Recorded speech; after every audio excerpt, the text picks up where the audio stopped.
This video has been brought to you by the Jubi Dimension merch store. Boruto Tubular Vortex Chapter 8 fan translated spoilers are out, and honestly the ending was so confusing in a good way. So yeah, let's just get right into it. JURA is on the cover and he looks badass but also a bit zesty. I don't know why, but he just looks a bit zesty. The chapter starts off with Ida using her Senrigan to watch over the conversation between Boruto and Mitsuki in chapter 7, when Boruto told Mitsuki that he is his shining sun and that he can come to him anytime. Now moving on, KAWAKI gets the location of Boruto and went after him. Now let's pause here for a bit. Now the way he asked Ida for the information was a bit rude, honestly, and we can tell that Delta was annoyed by this because of her response, and KAWAKI believed that he's this badass. And we see my boy Damon just quietly observing, not saying a word, just waiting for the day for him to smack the shit out of KAWAKI. But yeah, and we know the loudest guy in the room isn't necessarily the strongest. So KAWAKI and Delta went after Boruto and he and Delta had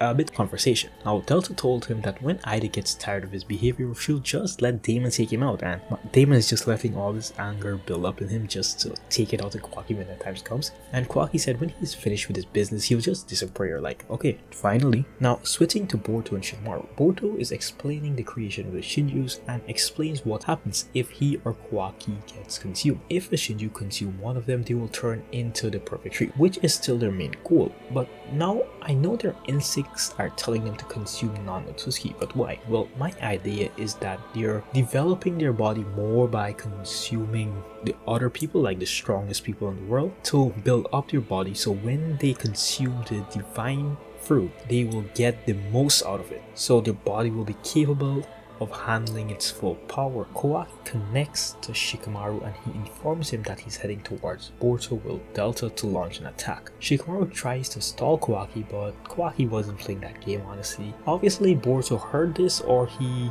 was told to get out of there that KAWAKI is coming. Okay, now moving on to Ida's and Mitsuki's conversation. I really don't understand what they're talking about. I'm not sure. Maybe when I read the actual translation, I'll get a better understanding. This explanation might not be what they're trying to say, but this is what I understand. I believe that Ida is talking to Mitsuki about knocking KAWAKI out and going to Boruto alone when she said, "I can't believe that you would do that," to KAWAKI. I think that was what she meant. Mitsuki starts to talk about his feelings, and before meeting Ida, he didn't know what the feeling of love is. Well, Ida thinks he's flirting with her, but he knows that this feeling is because of her charm ability, and he doesn't know if he would ever felt it if it wasn't for her. Now Mitsuki continues to talk that he won't mind ever feeling the emotion of love as long as his son illuminates him, which is Boruto in this case. That's what I get from it. I'm not sure about the love thing. Is Mitsuki saying he loves Boruto or something? I'm not sure about that, but okay, we'll have to wait and see. And if you guys understand what's happening here, please tell me in the comments. It'd be really appreciated. Moving on to the hype part. JURA is making a move, and we know what the claw grimes are used for now. They're used as a portal to move better. Okay, now for the very main hype. As they walk through the gate, Hidari's chakra is identified as Sasuke Uchiha based on his chakra signature in the Hidden Leaf database. A set of random ass ninjas came up to JURA and Hidari and told them to stop. These motherfuckers saw an alien and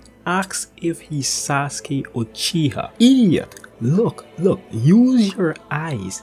You see an alien. Are you going to ask him if he's Sasuke Uchiha? Idiot! These useless ninjas only got 2 panel thankful, their introduction and their well-deserved death. That's it. That's all they needed. That's all they got. Thank you, Kimoto, for not wasting time on them. Now, JURA has entered a bookstore to quench his thirst for knowledge. And Hidari, based on this panel of him looking for Naruto, calling out, "Naruto, are you here?" makes me feel he's going to have that mixed personality like Obito. Well, hopefully. It'd be really funny to see a funny side of Sasuke, which will be funny, but also like, I don't know how to say it, but yeah. Now, back into action. Now, KAWAKI came in with some firepower. She was shooting rods at Hidari, which Hidari easily dodged, honestly, and landed a solid kick. This fire that KAWAKI came in with was soon put out thanks to JURA using his wood style to capture KAWAKI. Now, JURA wanted to end the battle, but KAWAKI shrunk himself and activated his karma and appeared behind JURA. JURA, being a badass, told KAWAKI that he shouldn't worry, he won't kill him. I think I have an idea why. So he should just get some food and watch whilst blasting him into a water tower. Now, JURA senses the tail beast chakra, but that doesn't make sense because we know Naruto isn't in the village, So how is that possible? But in reality, he was sensing the chakra in Himawari. Like Himawari, like does she have the nine-tailed chakra? And that's it. That's just everything they gave us. They gave us this hype moment and just cut it short. Now we need to wait another month to find out. It's honestly irritating sometimes that the Boruto manga is monthly. Tell me what you guys think. But yeah, we'll have to wait to chapter 9 to see. So happy waiting, I guess. But that's it for the video, guys. I'll see you in the next one, which should be the review in 3 days, maybe 3-4 days. I can't remember. Okay, yeah. And I'll see you in the next one. Peace.